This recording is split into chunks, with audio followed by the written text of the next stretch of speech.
dans cette séance, on va continuer nos exercices donc sur l'évaluation des projets, hein, donc les calculs de valeur actuelle, les calculs de VAN, de valeur actuelle nette, et les calculs de TRI.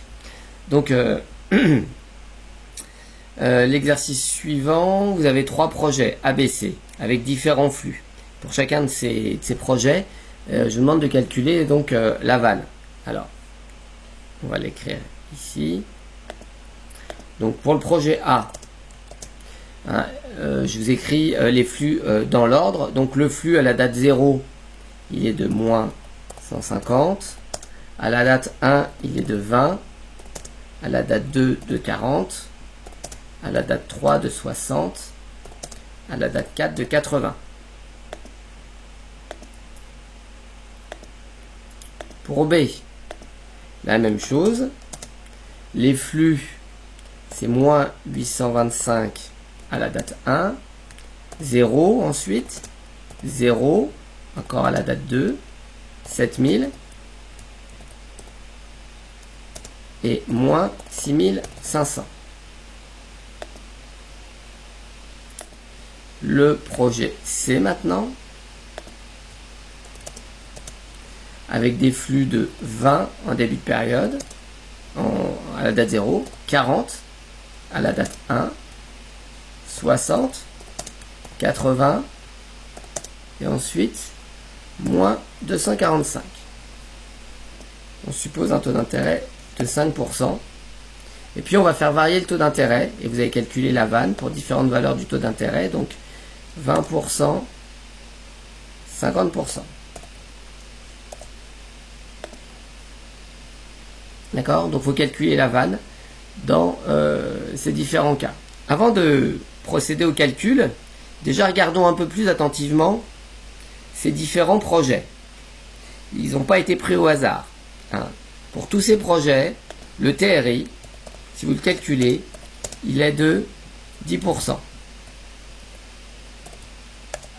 Hein, c'est pas un hasard, on a choisi les chiffres de manière à ce que la rentabilité calculée pour chacun de ces projets soit de 10%. Mais ces projets sont très différents les uns des autres. Dans le cas du projet A, on a un projet qui commence donc par un investissement de 150 et puis ensuite un revenu de 20, 40, 60, 80. D'accord? Dans le projet B, on a un investissement plus lourd en début de période.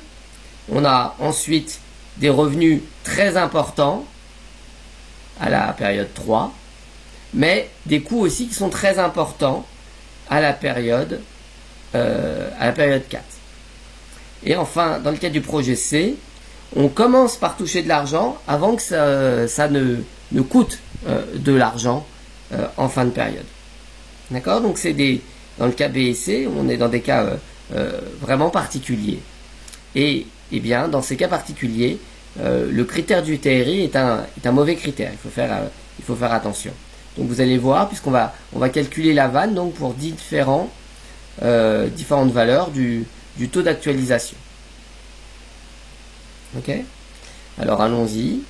Maintenant que j'ai précisé tous ces points. Alors, pour le projet A, la VAN est de 22,98 pour un taux de 5%. Et bien sûr, quand on va augmenter le taux d'intérêt, la VAN va diminuer. Moins 32,25 si le taux est de 20%. Et moins 85,31 si le taux est de 50%.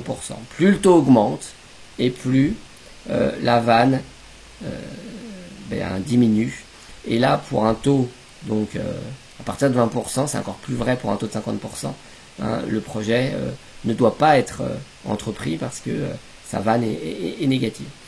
Pour le projet B, maintenant. Alors le projet B, qui, je vous l'ai dit, est spécifique puisqu'on a des coûts en début de période et surtout des coûts importants en fin de période.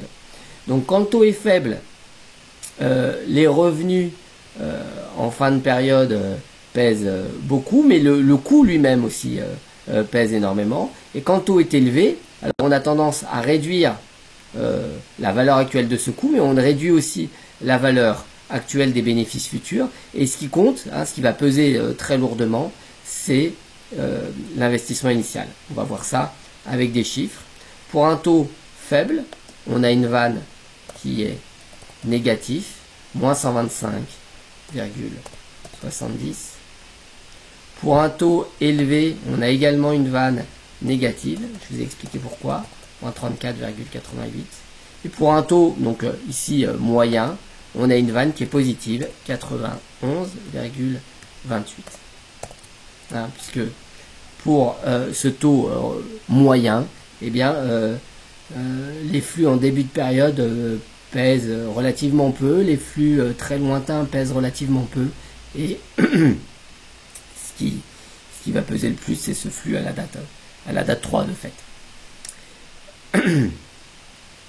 Maintenant, le projet C. Le projet C, on a des flux positifs en début de période, négatifs en fin de période. Ce qui signifie que la vanne va augmenter avec le taux d'intérêt. Contrairement à la situation normale, où on a une relation négative, là on va avoir une relation positive. La vanne augmente avec le taux d'intérêt. Pour un taux d'intérêt de 5%, on a une vanne de moins 19,94. Pour un taux d'intérêt de 20%, la vanne est de 23,14. Et pour un taux d'intérêt de 50%, la vanne est de 48,64. Donc, plus le taux d'intérêt augmente, et plus la vanne est importante, c'est normal, puisque les coûts sont enregistrés en fin de période, et quand le taux d'intérêt est faible, eh bien la valeur actuelle de ces coûts diminue. La conclusion de cet exercice, c'est qu'il faut bien faire attention, quand vous avez une séquence de flux, au changement de signe. Autrement dit, à quel moment on enregistre les coûts. Si on les enregistre en début de période, il n'y a aucune difficulté particulière. Si on les enregistre en fin de période, c'est plus compliqué, il faut être très attentif dans l'interprétation de nos résultats. Dans tous les cas, la vanne est un bon critère. La vanne est un bon critère de choix d'investissement. Ce qui n'est pas le cas du TRI, il faut être très attentif à cela. Nouvel exercice. Il Metal qui envisage d'investir dans une nouvelle usine, dans une nouvelle mine, une mine d'or en Afrique du Sud par exemple. L'investissement initial est de 250 millions d'euros. L'investissement, il est de 250 millions d'euros.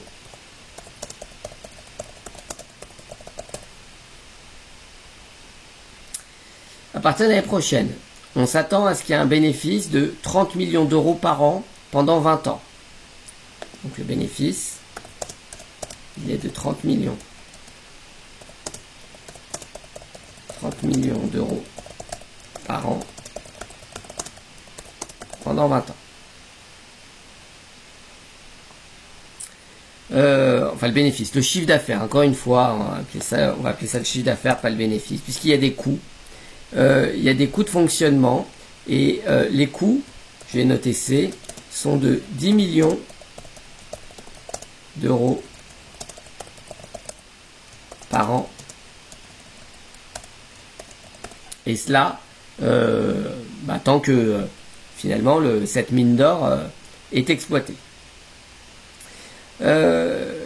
Il faut aussi rajouter des coûts de dépollution et d'entretien donc du site une fois que la mine ne sera plus exploitée.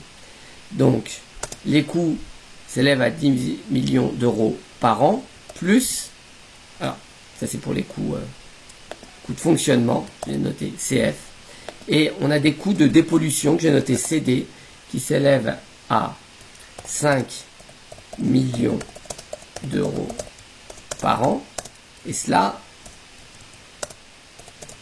éternellement. D'accord, il faudra assurer donc la dépollution et la protection de ce site. Vous voyez bien dans cet exercice, le problème d'un point de vue financier, il est que les coûts sont importants en fin de période. Et du coup, il n'y a pas une relation monotone entre la vanne et le taux d'intérêt. Alors, les deux informations, hein, celle-ci, ces deux informations, à savoir que le chiffre d'affaires est de 30 millions d'euros par an, avec des coûts de fonctionnement de 10 millions d'euros par an. Bon, on peut résumer hein, cette information-là en disant qu'on a un flux net de 20 millions d'euros par an. On a un flux net, on a des flux nets, un flux net qui est égal à 20 millions par an pendant 20 ans. Pendant 20 ans. D'accord? Donc un flux net de 20 millions d'euros par an pendant 20 ans et après des flux négatifs de 5 millions d'euros par an. Alors quelle est la valeur actuelle nette? Quelle est la vanne? Eh bien il y a deux composantes. Première composante, pendant que l'usine fonctionne. Je fais une petite flèche. Eh bien la valeur actuelle, là je calcule la valeur actuelle, hein, pas encore la valeur actuelle nette. La valeur actuelle de cette séquence de flux, hein, bien, on sait la calculer simplement. C'est une annuité constante, donc on a toujours la même chose. 20 millions divisé donc par le taux d'intérêt, multiplié par 1 moins 1 sur 1 plus R puissance 20. Alors attention, hein, là c'est pour 20 millions d'euros et là le 20 c'est pour 20 ans. Donc ça c'est la valeur actuelle des profits réalisés. Et puis il y a des coûts de dépollution. Alors les coûts de dépollution, il faut calculer aussi leur valeur actuelle. Alors, pour les coûts de dépollution, on a une rente perpétuelle.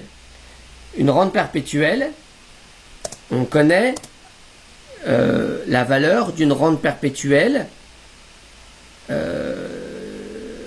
qui commence dans un an. Donc, si on se situe à la date 20, la rente perpétuelle, elle vaut F sur R, hein, le montant du flux sur le taux d'intérêt. Donc, ici, hein, la rente perpétuelle, à la date 20, je précise, elle vaut 5 sur le taux d'intérêt. Mais, il faut décaler hein, cette valeur de 20 ans. D'accord? Puisque cette rente perpétuelle ne commence que dans 20 ans. Et donc, pour cela, on va multiplier par 1 divisé par 1 plus R puissance 20. Voilà, puisqu'elle ne commence que dans 20 ans. Ok? Et bien maintenant, on peut calculer la vanne. La vanne, ça va être égal à la somme des flux futurs actualisés, donc moins 250, j'exprime tout en millions. D'accord? Ça, c'est l'investissement la première année, plus ce terme-là, le bénéfice. Donc, je le réécris, 20 sur R fois 1 moins 1 sur 1 plus R puissance 20. Donc ça c'est la valeur actuelle de mon annuité constante. Attendez, il manque un plus ici, voilà. Et moins les coûts de dépollution. Donc, ça va diviser par R que multiplie 1 sur 1 plus R puissance 20. Eh bien, on peut calculer la vanne pour différentes valeurs du taux d'intérêt. Vous pouvez prendre n'importe quelle valeur du taux d'intérêt, n'importe laquelle, 1%, 5%, 10%, 20%, 100%, ce que vous voulez, vous obtiendrez toujours une vanne négative. Toujours. Les flux sont tels que la vanne, elle sera toujours négative. Et si vous essayez d'ailleurs de résoudre ce taux d'intérêt, ce calcul pour déterminer R tel que la vanne s'annule, si vous cherchez à calculer le TRI, eh bien, il n'y a pas de TRI, il n'y a pas de solution à l'équation suivante, vanne égale 0. Il n'y a pas de solution. il n'y a pas de solution. C'est le corollaire de ce que je disais précédemment, à savoir que pour toutes les valeurs de R, on a une vanne négative. Hein, d'un point de vue financier, hein, ce n'est pas un bon projet. En l'occurrence, on ne peut pas appliquer le critère du TRI dans la mesure où on a des coûts en début de période, des bénéfices, et puis des coûts en fin de période, et ces coûts en fin de période d'ailleurs sont beaucoup trop importants. Voilà, je crois qu'on a pas mal parlé du TRI. Maintenant on va voir quelques autres critères. Donc un nouvel exercice. Alors vous êtes producteur de cinéma, vous envisagez de financer un nouveau film. Donc le tournage coûte 10 millions d'euros à payer immédiatement. Donc l'investissement, c'est 10 millions d'euros. Alors on va imaginer que le tournage peut débuter dès aujourd'hui et durer 1 an. Le film sort immédiatement à la fin de la période de production et il devrait rapporter 5 millions d'euros. Donc le bénéfice, il va être de 5 millions la première année, puis 2 millions pendant 4 ans.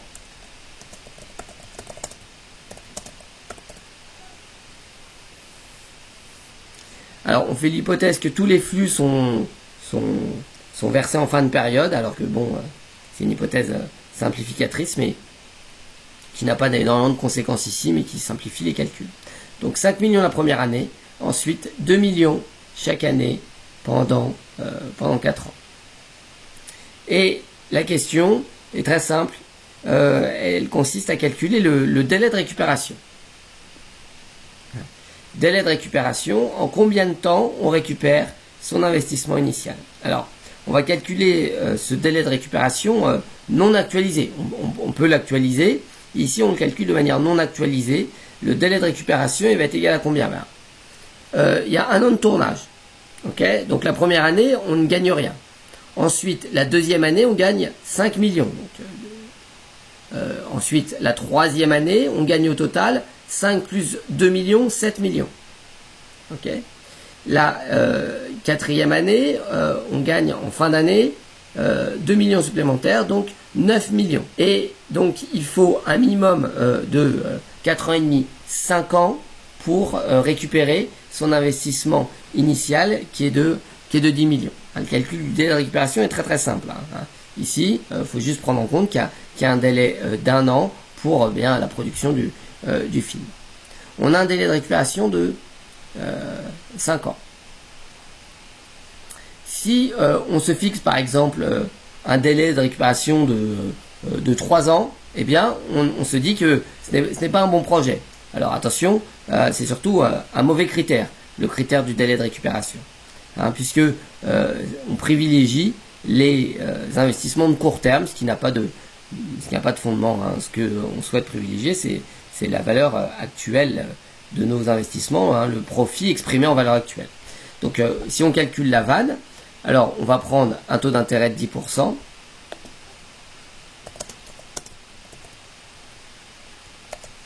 Et on calcule la vanne.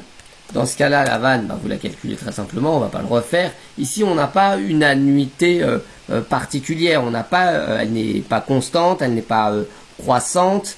Donc, pour calculer la vanne, vous devez faire la somme des flux futurs actualisés et résoudre ça en prenant chaque terme l'un après l'autre. Donc la vanne, c'est moins 10, j'exprime tout en millions, plus 5 divisé par 1,1 plus 2, alors 1,1, attention, il faut il faut un délai d'1 an, donc les 5 millions on les touche à la fin de la deuxième année, donc c'est 5,5 au carré, plus 2 divisé par 1,1 au cube, plus 2 divisé par 1,1 puissance 4, plus, ainsi de suite, pendant, donc on a 4 flux identiques de 2 millions, donc en fin d'année 3, d'année 4, d'année 5 et d'année 6. Et ça vous donne un total de moins 0,628 millions. Le projet n'est pas rentable, hein. Moins 0,628 millions, c'est moins 628 322 euros. Ce projet n'est pas rentable pour un taux d'intérêt de 10%. Alors, je poursuis. Jusqu'à présent, on a considéré uniquement un projet à la fois et on essayait de voir si ce projet était rentable ou non, profitable ou pas. Maintenant, on va comparer les projets. Vous avez donc deux projets. Pour le projet A, l'investissement, il est de 10 millions. Et les bénéfices sont de 2 millions par an à l'infini. Pour le projet B, l'investissement, il est toujours de 10 millions. Mais le bénéfice, j'aurais pas dû appeler B le bénéfice parce qu'on va confondre avec le projet B hein, ici. C'est pas bon, je vais le changer juste après. On va parler du flux hein, plus largement. Le flux, il est de 1,5 million d'euros la première année. 1,5 la première année.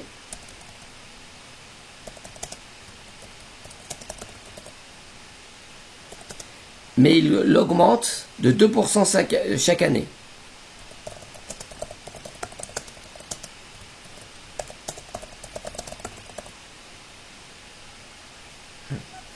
Il est donc moins important dans le projet B que dans le projet A, mais il augmente de 2% chaque année. D'accord? Eh bien, encore une fois, on va calculer la vanne et le TRI. Alors, le taux d'intérêt, on va supposer qu'il est égal à 7%. Ok? Et comme je vous disais tout à l'heure, attendez, juste pour pas qu'il y ait d'ambiguïté, hein, on va pas appeler ça B mais F. Voilà. C'est F, c'est le flux, pour pas confondre avec le projet B. Donc quelle est la vanne et quel est le TRI? Eh bien là, on a deux rentes perpétuelles, une rente perpétuelle constante, une rente perpétuelle croissante. Donc dans le cas du projet A, la vanne pour le projet A, c'est égal à moins 10, l'investissement initial, plus eh bien, 2 millions d'euros à l'infini, donc divisé par R.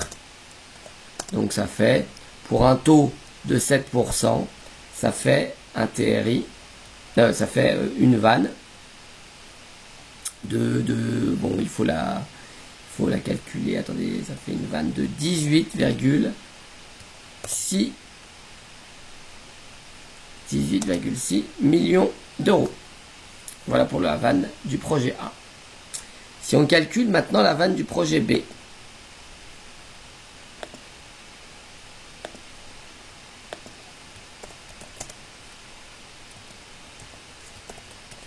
si on calcule la vanne du projet B, c'est moins 10 millions, mais là on a une rente perpétuelle croissante, et donc la formule des rentes perpétuelles croissantes, on l'a vu en cours, hein, c'est le flux la première année divisé par R moins G.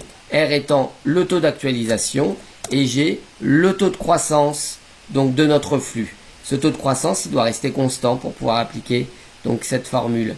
Ce qui nous donne moins 10 dans le cas présent plus 1,5 divisé par eh bien 7% moins 2%.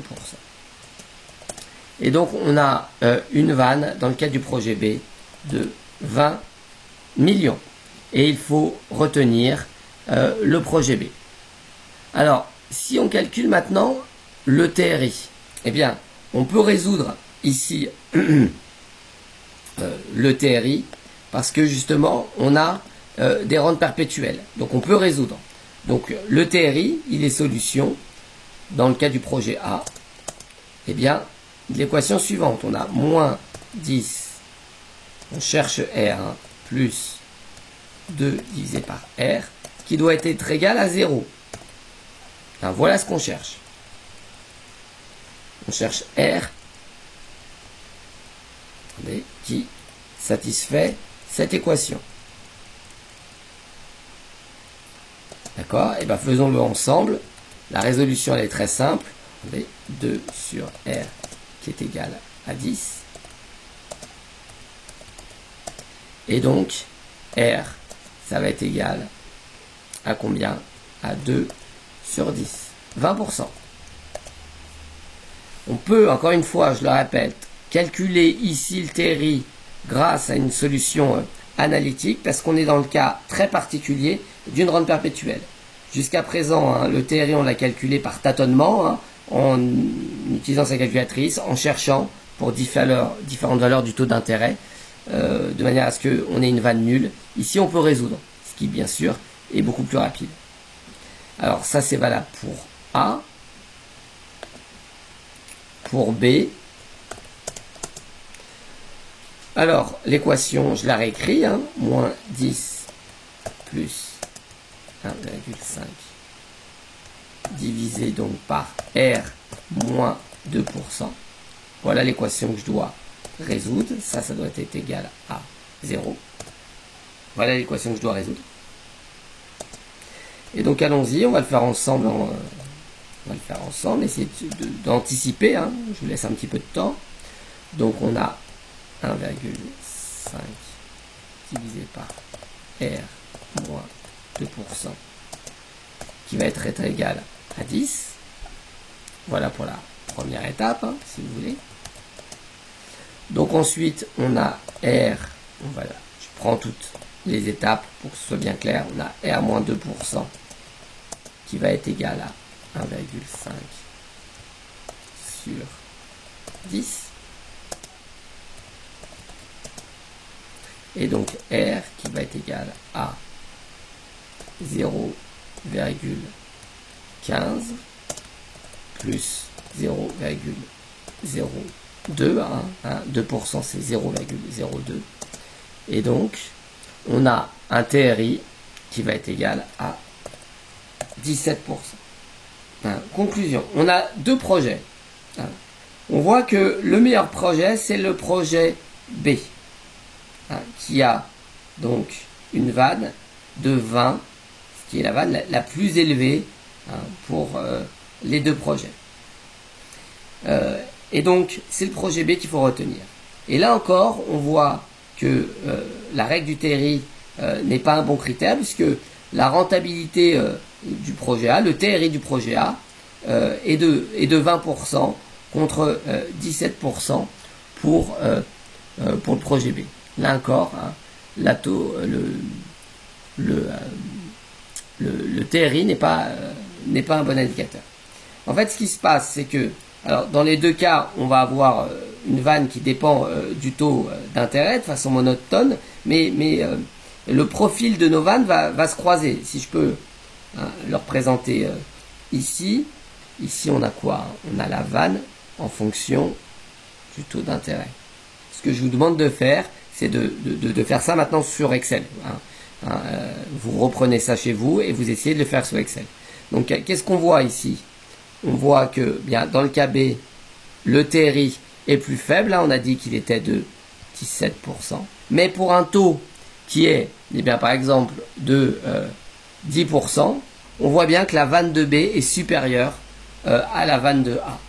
Donc, ici, le TRI n'est pas un bon critère, je le rappelle. Hein, dans plusieurs exercices, on a vu que ce n'était pas un bon critère parce que les flux peuvent ne pas être standards.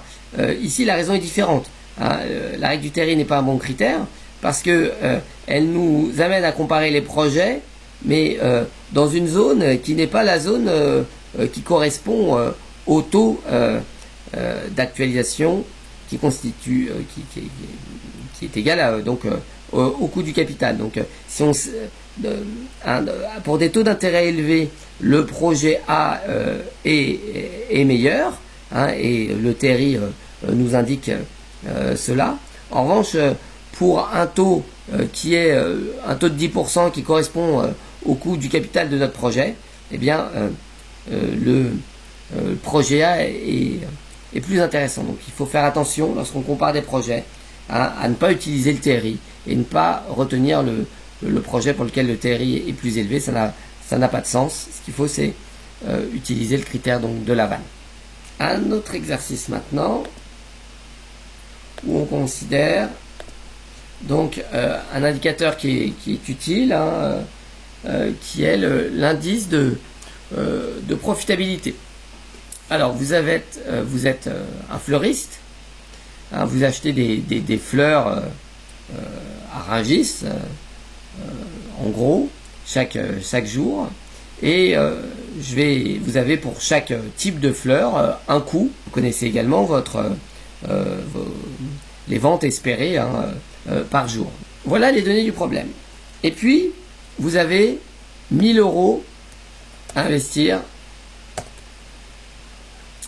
par jour pour vous fournir donc en fleurs. Quelle quantité de chaque bouquet vous devez acheter? On connaît le coût de chaque bouquet, on connaît la marge qui est ici exprimée sous la forme d'une vanne. Alors c'est une vanne et en même temps c'est pas un calcul très compliqué de valeur actuelle puisque tout est exprimé en données journalières par jour. En revanche, on a aussi donc le nombre de ventes journalières, ce qui va nous permettre de calculer un indice de profitabilité. Donc, l'indice de profitabilité, c'est le rapport entre la vanne et le coût. Donc, l'indice de profitabilité, il va être dans le premier cas égal à 0,15. Dans le second cas, 0,267.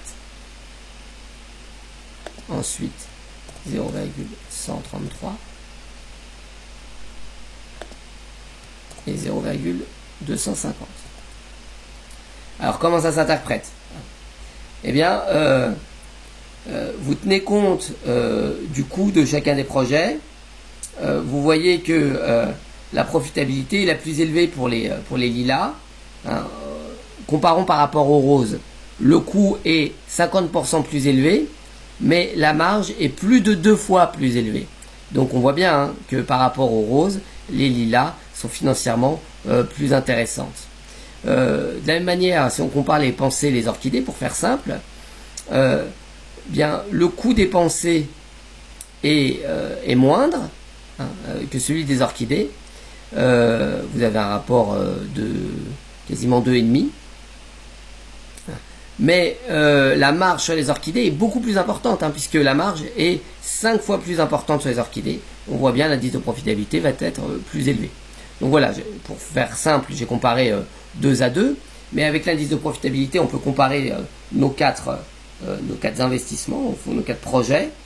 On prend ici des projets très simples, mais c'est pour donner l'intuition. Donc l'indice de profitabilité est le plus élevé pour les lilas, puis les orchidées, puis les roses, puis les pensées. Donc il faut majoritairement avoir des lilas, des orchidées, des roses et des pensées pour composer donc notre investissement. Ok. Donc si on va commencer par les lilas. Donc on espère en vendre 10. On espère en vendre 10 pour un coût de 30. Donc on va acheter pour 300 € de lilas. D'accord. Il nous reste encore de l'argent. On va prendre donc des orchidées. On peut en espérer en vendre 5. On va en acheter donc 5 au prix de 80 €. Donc on en achète pour 400 €. Vous suivez? Il nous reste 300 € à dépenser. Alors, eh bien, on va pouvoir acheter des roses. Eh bien, on va acheter pour combien? Il nous reste 300 €. On va acheter pour 300 € de roses. Ça représente combien? 300 € de roses. 300 € au coût de 20 €. Ça représente, excusez-moi, 15 bouquets de roses. Alors, on achètera ici, pas de pensée, parce que la profitabilité est trop faible. Hein, on va investir nos 1000 euros, hein, vous faites la somme, hein, on a bien 1000 euros ici, vous faites la somme financièrement. Alors est-ce que la logique elle doit être purement financière, ça c'est une autre question, mais ici financièrement on a intérêt à, on va maximiser notre vanne en choisissant, sous contrainte de notre investissement de 1000 euros, en choisissant les projets les plus rentables. Voilà, donc c'était ici un exercice très simplifié. Un dernier exercice, et cette fois-ci encore sur l'indice de profitabilité. Alors, vous êtes un concessionnaire automobile et vous avez un espace d'exposition qui fait 1000 m². Donc là, la contrainte, elle n'est pas financière, elle est physique. Donc quel est le meilleur le meilleur modèle? Celui qui a une marge a priori la plus élevée, hein, le modèle E a une marge très élevée, c'est intéressant financièrement, mais il occupe une place importante. Donc on ne va pas forcément retenir ce projet E en priorité. D'accord? On va classer ces projets par en calculant donc la vanne au mètre carré, hein, par mètre carré utilisé. Donc dans le cas du projet A, vous faites une division, hein, c'est facile, on a 15. Dans le cas du projet B, l'indice de profitabilité donc sera de 20, mais vous voyez, hein, ici c'est l'indice de profitabilité mesuré sur une contrainte qui est physique, donc c'est la vanne rapportée sur le nombre de mètres carrés nécessaires.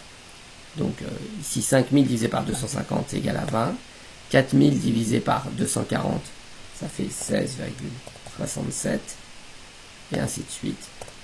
Vous voyez qu'il y a une vanne qui est différente pour chaque projet, mais surtout ce qui nous intéresse c'est pas tant la vanne, c'est ici l'indice de profitabilité, et l'indice de profitabilité il est élevé pour les projets, pour le deuxième projet B, et le projet F. Regardons le dernier projet. Hein. Le dernier projet G, il rapportait 1500 euros pour un espace de 150 euros, alors que pour un espace de 200 euros par exemple, donc 50 euros en plus, le projet A rapportait 2 fois plus, 3000 euros.